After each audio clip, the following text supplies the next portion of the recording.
안녕하십니까. 저는 서울 어느 지역의 성형외과에서 원장을 하고 있는 의사입니다.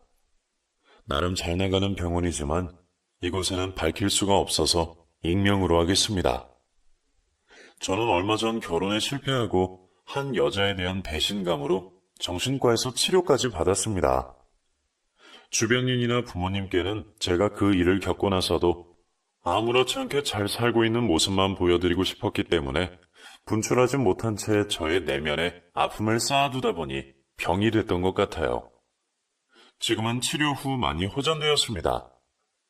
저의 상담사분께서도 이런 이야기들을 혼자 앓지 말고 어딘가에 털어놓으면 좋다고 했습니다.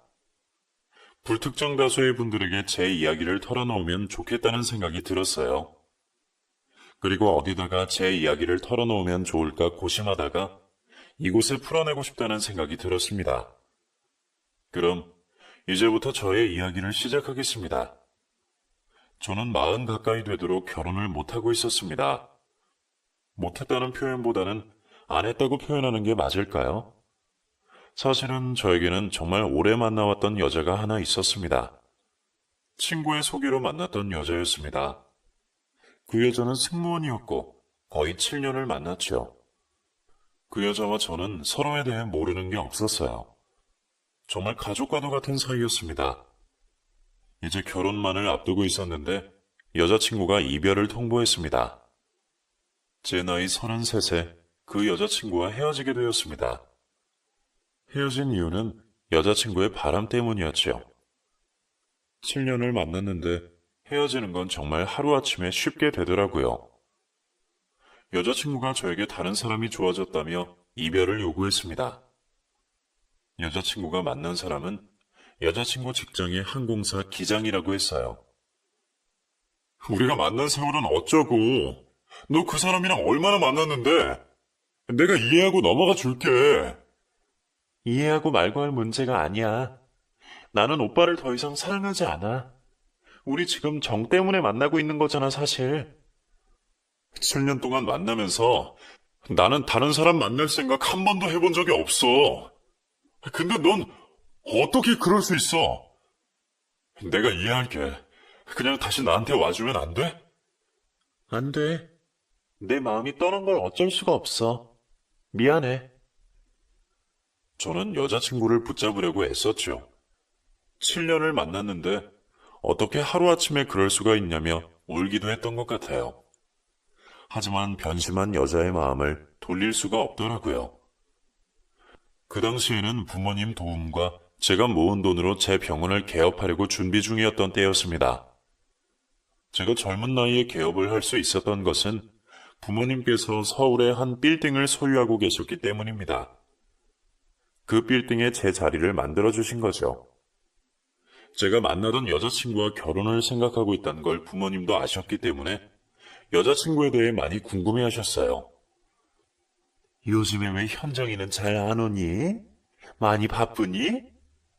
엄마, 저 현정이랑 헤어졌어요. 아니, 왜? 너희 7년이나 만났지 않니? 왜 헤어져? 현정이가 다른 사람이 좋대요. 어이구, 세상에. 아유, 우리 아들 속이 아니겠구먼. 아유, 어떻게 그래? 괜찮아요, 엄마. 저 병원 개업하고 열심히 살아볼 거예요.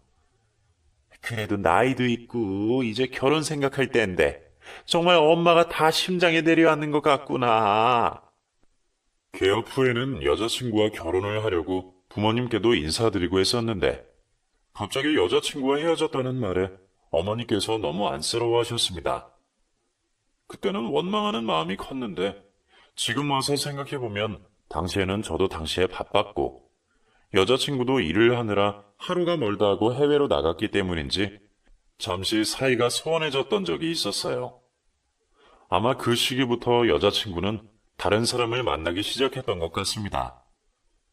저는 7년이나 만나온 여자였기 때문에 철석같이 믿고 사랑했던 사람이었는데 그 사람이 바람을 피우고 환생이별을 택했다는 것이 당시에는 정말 용납할 수가 없었어요. 여자친구의 갑작스런 이별 통보에 그때는 정말 하늘이 무너지는 것 같고 괴로웠습니다. 이제 곧 내 병원을 개업을 하는데 조금만 기다려줄 수는 없었냐고 원망하며 붙잡았지만 여자친구의 마음은 이미 떠난 뒤였죠. 결혼을 바라보고 만났지만 한순간에 7년을 만난 여자와 헤어지게 되었습니다. 헤어진 이후에 많이 힘들었지 함께 쌓은 추억들을 곱씹기도 했고요. 하지만 저도 그 감정에 빠져 살 수만은 없었습니다. 그 사람과 결혼까지 갈 인연은 아니었다고 애써 마음을 추스려야 했습니다. 그렇게 7년을 만난 사람에게 배신을 당한 이후부터는 여자를 만나는 게 두려워졌어요. 부모님께서 선자리도 봐주시고 친구놈들도 소개팅 자리를 만들어줬지만 딱히 마음에 드는 여자를 만나기 힘들었습니다. 왠지 저의 배경만 보고 저를 만나는 것 같았거든요. 그래서 소개를 받아도 몇 번을 만나고 나면 금세 시들해지고는 했죠. 엄마가 선자리 하나 받았는데 너 만날 생각 없니? 엄마, 저 아직은 생각이 없어요. 너 나이도 이제 30인데 결혼 생각해야지. 차만 아가씨야. 한번 만나봐. 엄마의 성화에 만난 여자들은 멀쩡한 직업을 갖고 있으면서도 결혼 후에는 쉬고 싶다고 말했습니다. 저는 자기 일 가지고 일에 열정도 있고 그런 여자가 좋았는데 제 배경에 의지해서 자기 일을 쉽게 포기하려고 하는 여자들을 만나면 마음이 식어버렸어요.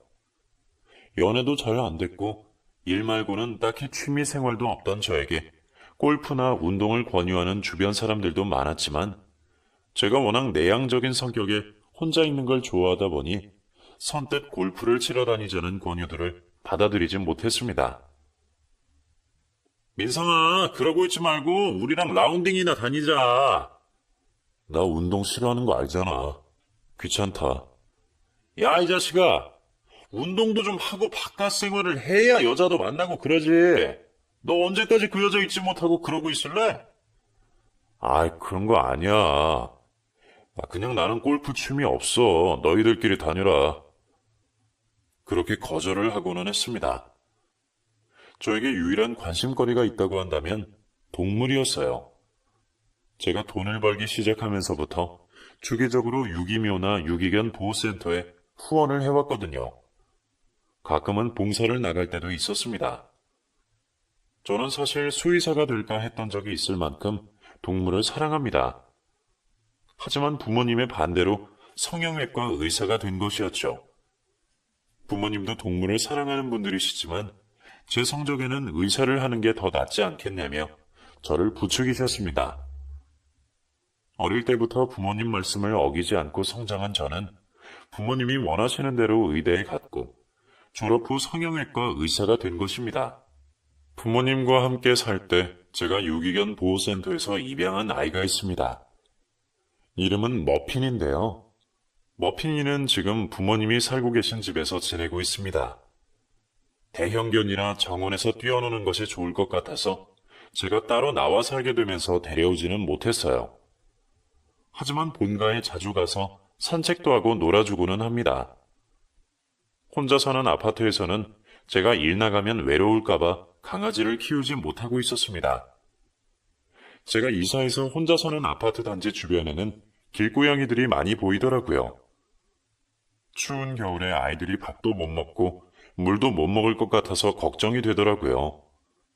그래서 아파트 단지 한 구석에 사료와 물을 놔주기 시작했습니다. 고양이 쉼터도 만들고요. 다행히 동네 단지분들도 저와 뜻이 같아서 제가 사료를 놓고 물을 놓고 길고양이들을 돌보는데 뭐라고 딴지를 거는 분은 없었습니다. 보이다가 안 보이는 길냥이들도 많았고 가끔 아파 보이는 고양이들은 구조해서 병원에서 치료를 한 뒤 방생해주기도 했습니다. 제가 살던 동네에 유난히 자주 보이는 길고양이들이 있었거든요. 그런데 어느 날 보니까 그 삼색 고양이와 블랙 고양이가 새끼를 낳았더라고요. 3마리가 보였는데 그중 한 마리의 상태가 좋지 않았어요. 어미 고양이는 상태가 좋은 새끼 고양이를 자꾸 버리고 다니더라고요. 어느 날 보니까 그 새끼 고양이가 저희 아파트 주차장 구석에서 혼자 떨고 있는 걸 발견했습니다.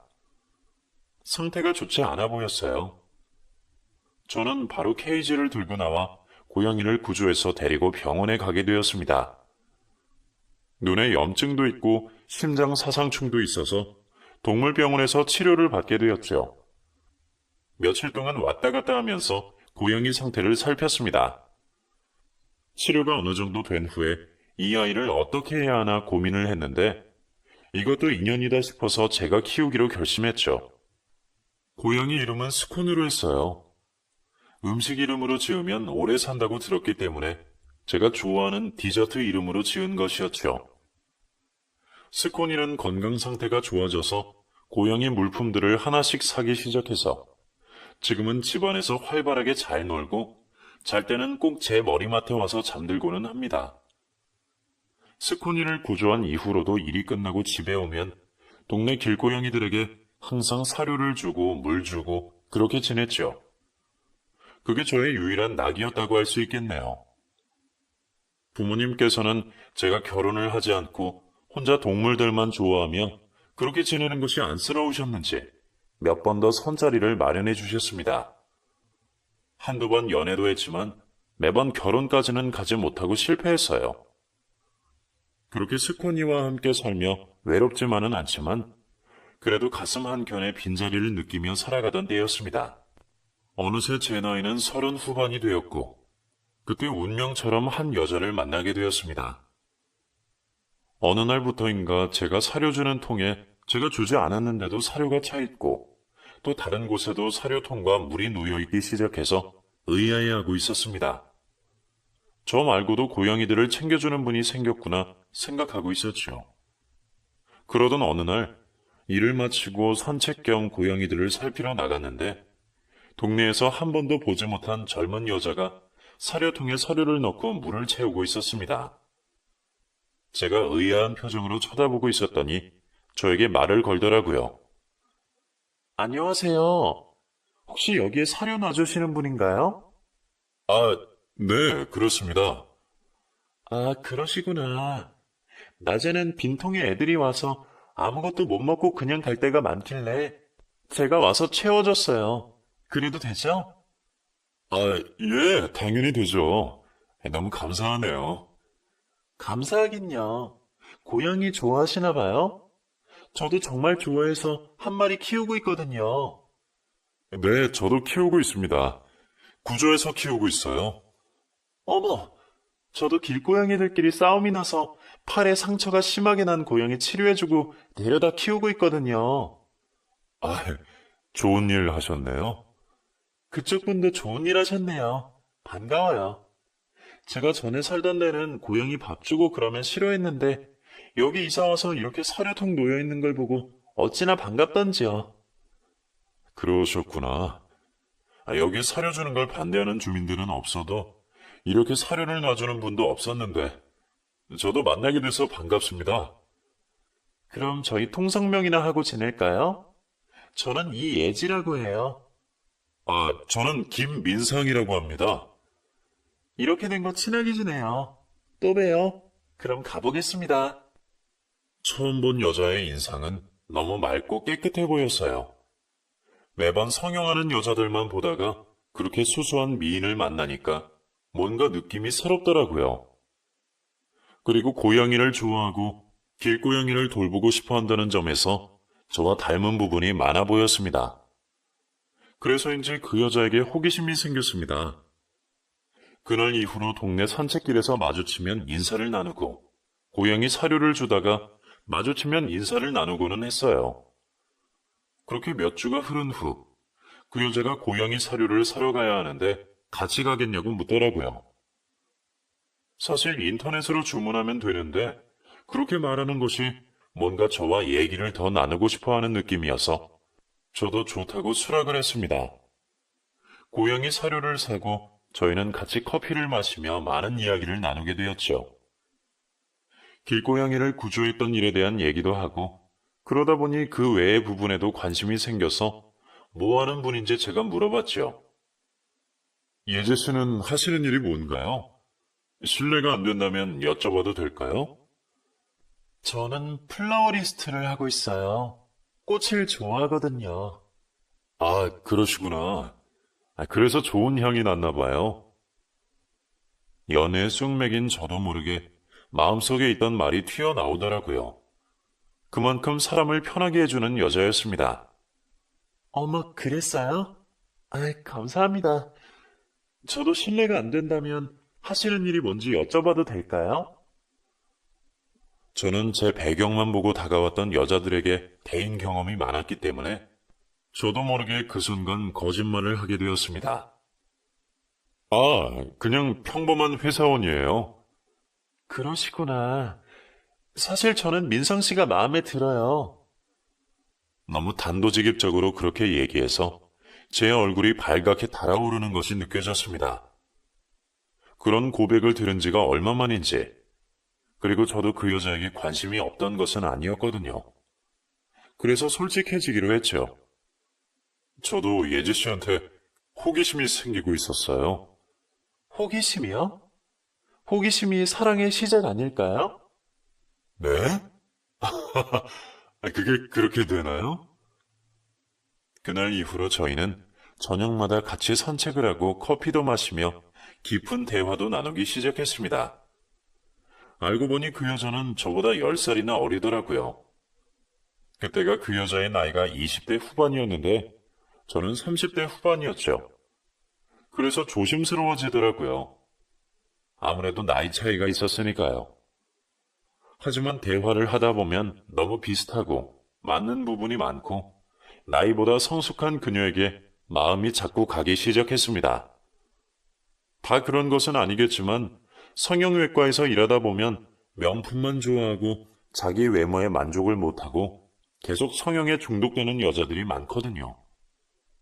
그런 여자들만 보다가 그렇게 수수하고 순수한 여자를 만나니까 너무 좋더라고요. 그렇게 몇 달을 데이트 아닌 데이트를 하면서 지내고 나니 마음이 자꾸 끌리는 건 어쩔 수가 없더라고요. 사는 동네가 같아서 가끔씩 산책 후에 야식도 먹으며 더 많은 대화와 감정을 교류하기 시작했고 조심스럽게 연애로 발전하게 되었습니다. 오랜만에 연애다운 연애를 하고 나니 삶이 더 풍성해지고 행복이 이런 거구나 느끼고 있었죠. 그렇게 6개월을 만났는데 그 여자가 먼저 저에게 결혼을 하자고 하더라고요. 그러면서 고백할 게 있다고 했습니다. 무슨 말을 할지 걱정이 되었습니다. 오빠, 나는 오빠랑 결혼하고 싶어. 오빠는? 갑작스럽기는 한데, 나도 나이가 있고 결혼을 하려면 너랑 하려고 생각하기는 했어. 그런데 사실 고백할 게 하나 있어. 뭔데? 나 부모님이 안 계셔. 어? 부모님이 안 계시다니? 나 고3 때 부모님이 교통사고로 두 분 다 돌아가셨어. 그 이후에 나는 고아가 되었지. 아유, 그런 일이 있었구나. 힘들었겠다. 왜 진작에 말 안 했어? 내가 고아라고 하면 사람들이 다 떠나더라고. 겉으로는 그렇지 않은 척 하면서도 속으로는 나를 만만하게 보기도 하고. 그래서 말 못했어. 내가 그럴 사람으로 보였니? 진작 말해주지. 사실은 나도 고백할 게 있어. 어? 오빠도 고백할 게 있어? 뭔데? 나 사실 성형외과 원장이야. 회사원이라는 말은 거짓말이고. 뭐야? 왜 그런 거짓말을 했어? 나도 너처럼 내 배경을 말하면 나를 다르게 대하는 사람들이 많았거든. 그래서 나도 모르게 속이게 됐던 것 같아. 미안해. 우리 둘 다 어찌 보면 비슷한 고민을 가지고 살았네. 사람 자체가 중요한데 뒷배경만 보고 무시하거나 다르게 다가오는 사람들한테 상처도 받고. 그러게 말이야. 예지야. 그래, 우리 결혼하자. 너랑 살면 나 행복할 것 같다는 확신이 들어. 저는 이 여자라면 평생 행복하게 함께 살 수 있겠다는 확신이 들었어요. 그래서 결혼을 하기로 하고 부모님께 인사를 드리러 갔죠. 아내는 플라워리스트라서 그런지 엄청나게 예쁘고 큰 꽃을 준비해서 저희 집에 인사를 갔습니다. 저희 어머니께서 아주 좋아하시더라고요. 저희 어머니께서 수국을 좋아하시거든요. 어떻게 알았지? 수국과 여러 꽃들을 예쁘게 포장해 왔더라고요. 어머, 반가워요. 그냥 와도 되는데. 플라워리스트라더니 꽃 너무 예쁘다. 내가 수국을 좋아하는 건 어떻게 알고? 민성이 너가 말했니? 아니에요. 이 사람이 워낙 센스가 있는 거죠, 뭐. 으이그, 벌써부터 팔불출이네, 우리 아들. 어머니께서 마음에 들어 하시니까 너무 감사하네요. 별 볼 일 없는 꽃인데요. 어머, 별 볼 일 없다니? 이렇게 예쁜데. 고마워요. 저희 부모님은 그 여자를 마음에 들어 했고, 부모님이 안 계시다는 말에도 그런 건 상관없다며, 둘이 좋다면 그만이라고 하셨습니다. 부모님은 제가 평생 혼자 살게 될까봐 걱정이 많으셨는데, 이렇게 참한 여자를 데려와서 기쁘다고 하셨죠. 그리고 인사를 드린 후로 일사천리로 결혼까지 진행하게 되었습니다. 결혼은 봄에 했는데, 그때 제 나이가 40이었습니다. 아내는 30이었죠. 제가 혼자 살던 집이 워낙 혼자 살기에는 컸기도 했고, 그래서 저희 집이 신혼집이 되었습니다. 아내는 결혼 전에 어느 꽃가게에서 일을 하고 있었는데, 결혼 후에 저희 부모님께서는 아내에게 꽃가게를 차려주었지요. 아내가 아주 기뻐하던 모습이 떠오르네요. 그 가정스러운 모습이요. 결혼 얼마 후부터 아내는 부쩍 자기 외모에 대해 불만을 갖기 시작했습니다. 뭔가에 쫓기듯이 자꾸 성형을 하고 싶다고 하더라고요. 오빠, 나 쌍꺼풀이 너무 얇지 않아? 나 이마도 너무 푹 꺼졌고 코도 너무 낮은 것 같아. 무슨 소리야? 너가 얼마나 수수하고 사랑스럽게 생겼는데 그런 말을 해? 아니야, 나 성형수술해서 완전히 다른 사람이 되고 싶어. 성형수술 오빠가 해주면 안 돼?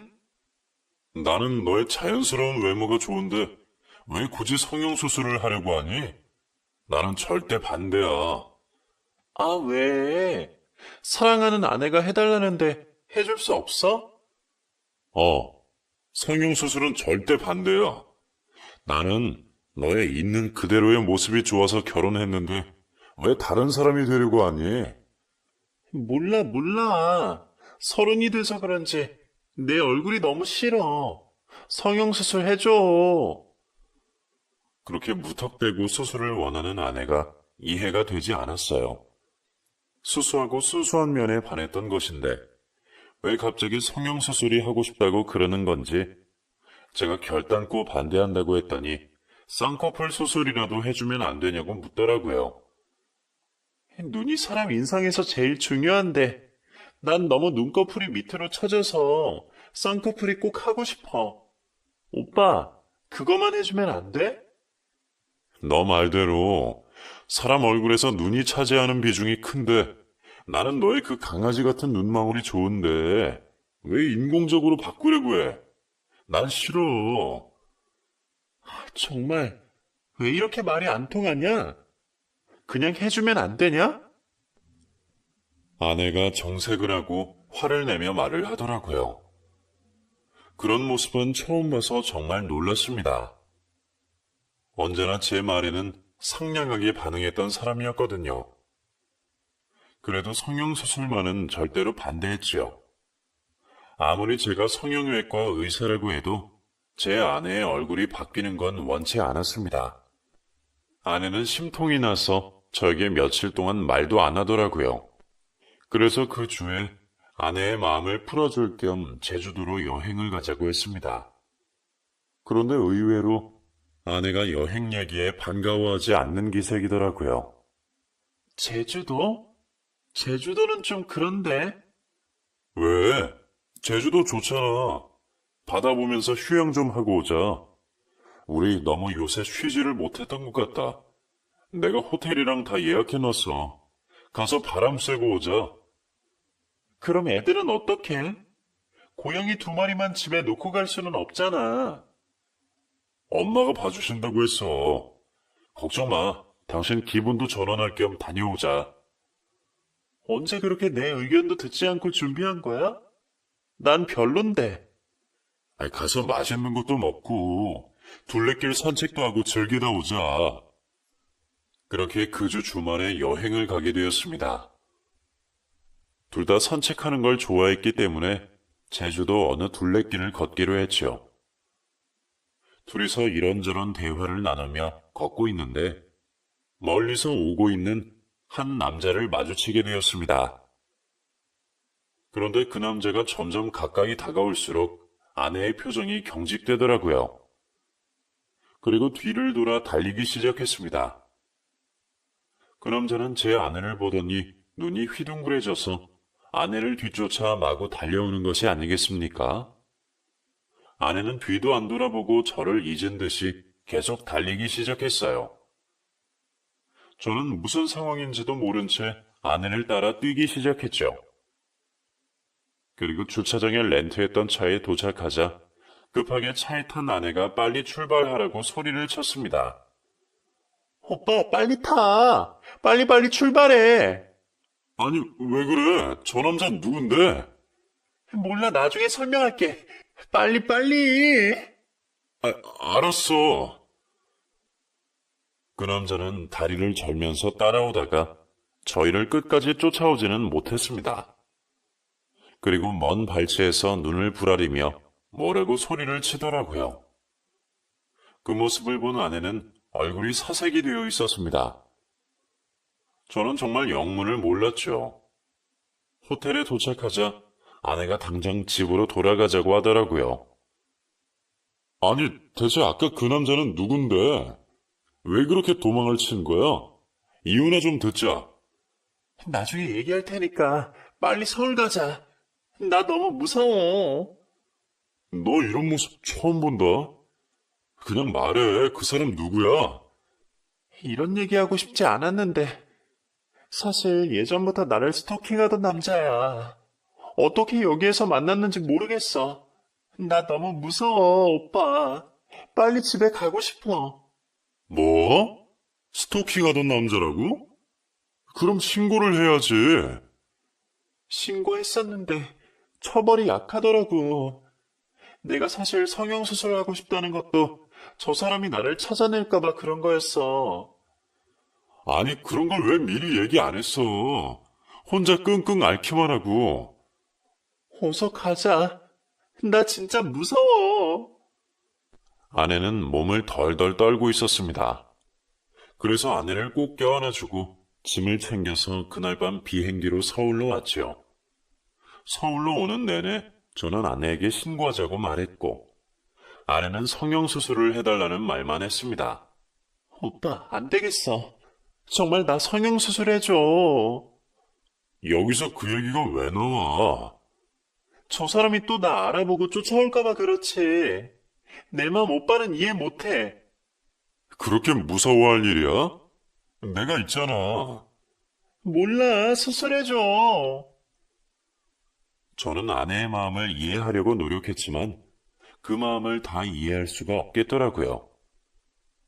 이제 저도 잊고 무서울 게 없을 텐데 왜 그렇게 두려워하며 자꾸 성형수술만 하겠다고 하는지를 이해할 수가 없었어요.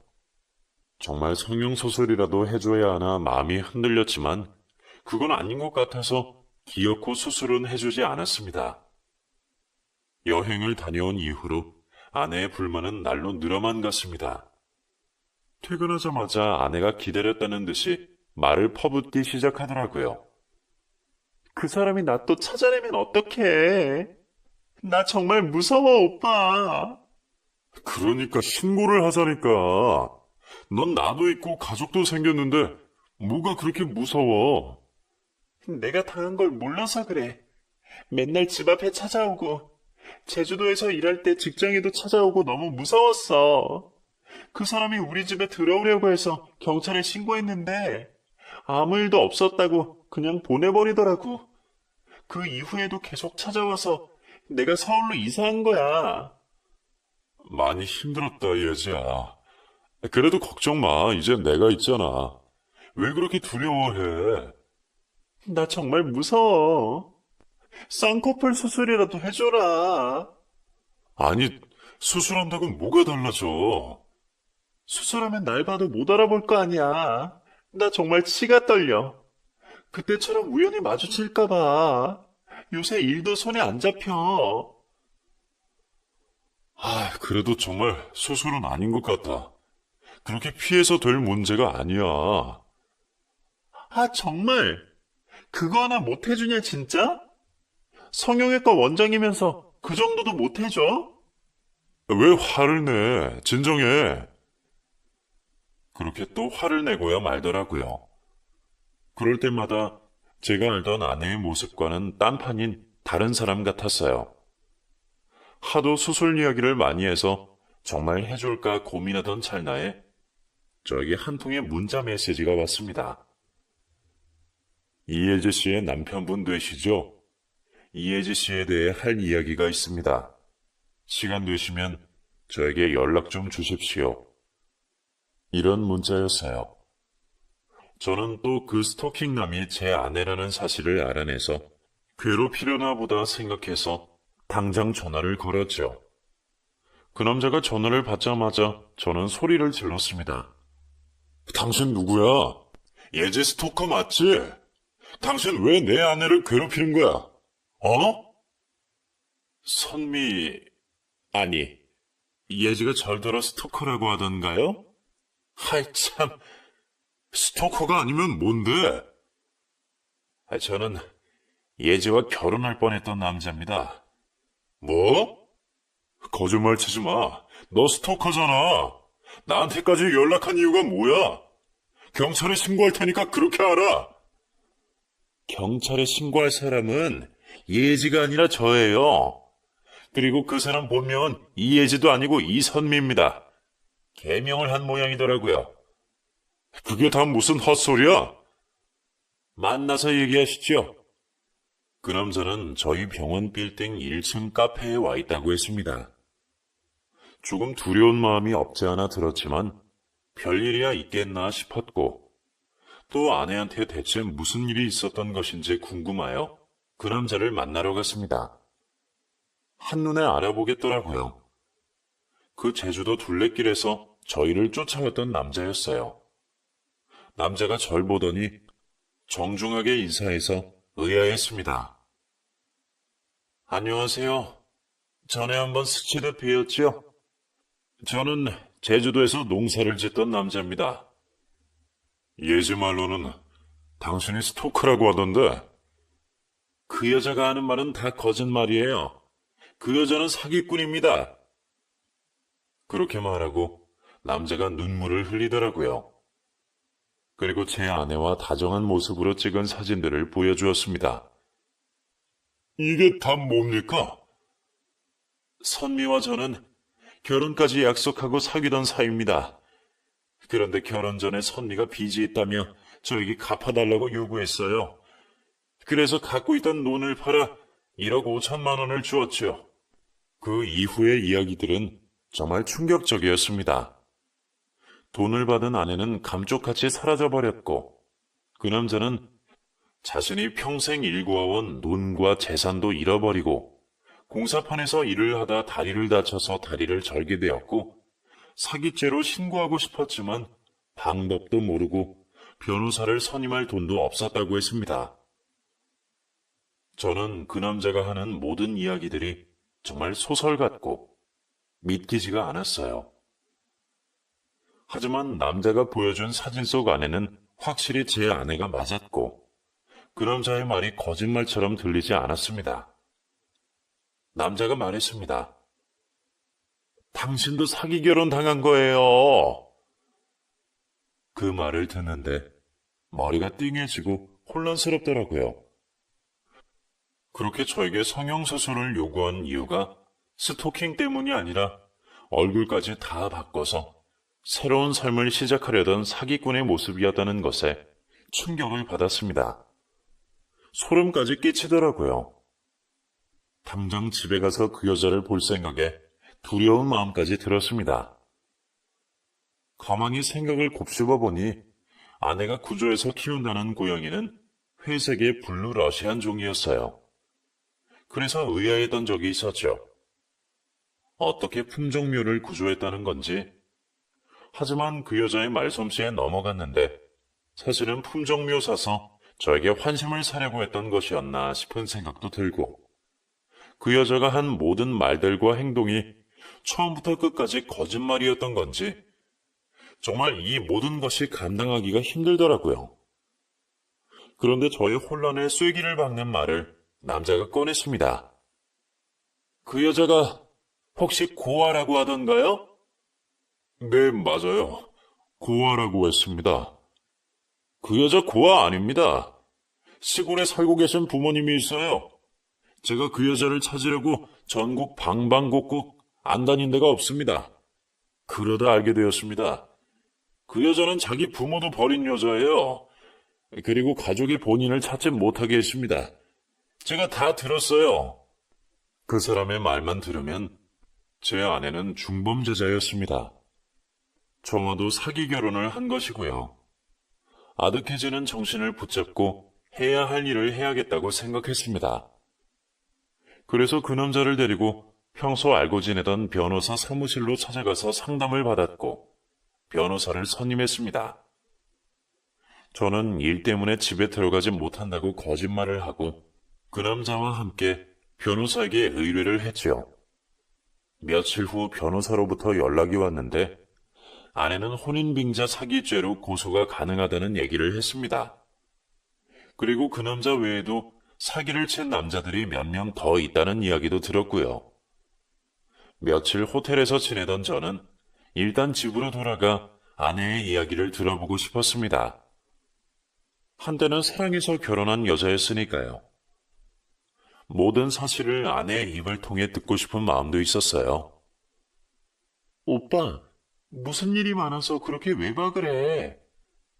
너 때문에 일이 많았다. 그게 무슨 말이야? 나 수술해주려고? 또 성형 타령이니? 너 스토킹했다던 남자가 나한테 연락을 했어. 뭐라고? 그 남자가 어떻게 오빠한테 무슨 말을 했는데? 그 사람이 너랑 결혼하려고 했던 사람이었다고 이야기하더라. 맞아? 말도 안 돼. 거짓말이야. 그 사람 나 스토킹하던 사람이라고. 누구 말을 믿는 거야? 그 사람이 너랑 찍은 다정한 사진도 보여줬어.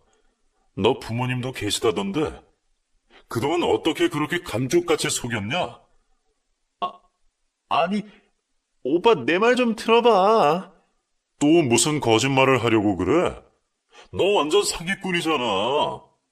너는 내 집에서 당장 나가줘야겠어. 더 들어봤자 계속 거짓말만 할 것 같으니까 듣기 싫다. 아니야, 그게 아니야. 다 사정이 있었어. 무슨 사정? 이미 내가 변호사 선임해서 다 알아봤어. 너의 실체를 다 안다고. 나한테도 일부러 그렇게 접근한 거니? 아이씨, 아니라니까. 뭐가 아닌데? 오히려 저에게 더 화를 내는 그 사기꾼 아내의 실체가 드러나던 순간이었죠. 그러더니 오히려 더 당당해져서 자신의 죄를 본인 입으로 직접 고백하기 시작했습니다. 네가 뭘 알아? 내가 고양이 알러지가 있는데 당신 만나려고 얼마나 애썼는지 알아? 뭐라고? 그래. 참나. 이렇게 된 거 다 얘기해줄게. 내가 성형수술하려고 당신 성형외과 갔다가 당신 정보를 알아냈지 뭐야? 그래서 일부러 접근한 거야. 됐냐? 하지만 사랑했던 건 진짜야. 이제 속이 후련해? 너 어떻게 그렇게 뻔뻔하게... 이런 말이 듣고 싶었던 거 아니야? 속 시원하게 털어놨으니까 이제 나 용서하고 받아줘. 결혼까지 한 마당에 어쩔 수 없잖아? 내가 앞으로 잘할게. 그럼 되는 거잖아. 어? 뻔뻔하게 이를 데가 없었습니다. 완전히 다른 사람같이 돌변한 아내를 보고 나니 두렵기까지 했어요. 저는 떨리는 손을 부여잡고 아내를 집에서 내쫓았습니다. 문 앞에서 계속 초인종을 누르던 아내가 지쳤는지 돌아가고 난 후에 저는 정말 괴롭고 억울한 심정이 되어서 결혼 사진을 다 찢어버렸어요. 다음날 변호사 사무실에 찾아갔더니 아내에게 당한 여러 사람들을 찾아냈다고 하더라고요. 제 아내가 그럴 리가 없다는 일말의 기대가 무너지는 순간이었지요. 저는 혼인 무효 소송을 진행했습니다. 그런 여자와 결혼했었다는 게 호적에 남는 것조차 끔찍했어요. 그리고 본인이 가진 재산을 그 여자에게 다 뺏긴 후 돈이 없어 변호사 선임도 못했다던 남자를 도와서 혼인 빙자 사기죄로 아내에게 소송을 걸었지요. 얼마 후 저는 혼인 무효 소송에서 저는 승리했고 혼인 빙자 사기죄로 그 여자는 본인이 소유했던, 아니 누군가로부터 탈취했던 재산을 전부 잃게 되었습니다. 그리고 징역형을 살게 되었습니다. 당연한 결과였지요. 다리를 절게 된 불쌍한 피해자 남자는 다시 제주도에서 작은 논을 사서 원래 하던 일을 하게 되었다고 들었습니다. 그 외에 2명의 피해자가 저에게 감사 인사를 해주었지요. 감사를 받을 일인지 결국은 그런 여자에게 저 또한 피해를 당했고 정말 정신적으로 충격이 어마어마했습니다. 불면증까지 생기고 우울증이 생겨서 병원에 다녀야 했지요. 지금은 많이 극복해서 다시 일도 시작하고 고양이 2마리를 제가 키우면서 혼자 살고 있습니다. 2번이나 크게 여자에게 배신을 당한 상처로 지금은 사람을 만나기가 두렵습니다. 아직도 제가 겪은 일이 마치 꿈같이 느껴지는데 이게 현실이라는 사실을 깨달을 때마다 소름이 끼칩니다. 제주도에서 그 피해 남성을 만난 것이 저에게는 전화위복이 되었던 일이었지요. 그걸 모르고 평생 그 여자와 살았을지도 모른다고 생각하면 정말 어떤 말로도 표현이 안 될 정도로 끔찍한 일이지요. 지금도 여전히 그 생각만 하면 괴롭지만 예전은 전보다는 조금 상태가 나아져서 이렇게 이야기를 풀어낼 수도 있게 되었네요. 여기에 글을 적다 보니 마음 한켠의 답답함도 조금 해소가 되는 기분이 듭니다. 저는 앞으로 씩씩하게 혼자 잘 살아가 보겠습니다. 감사합니다.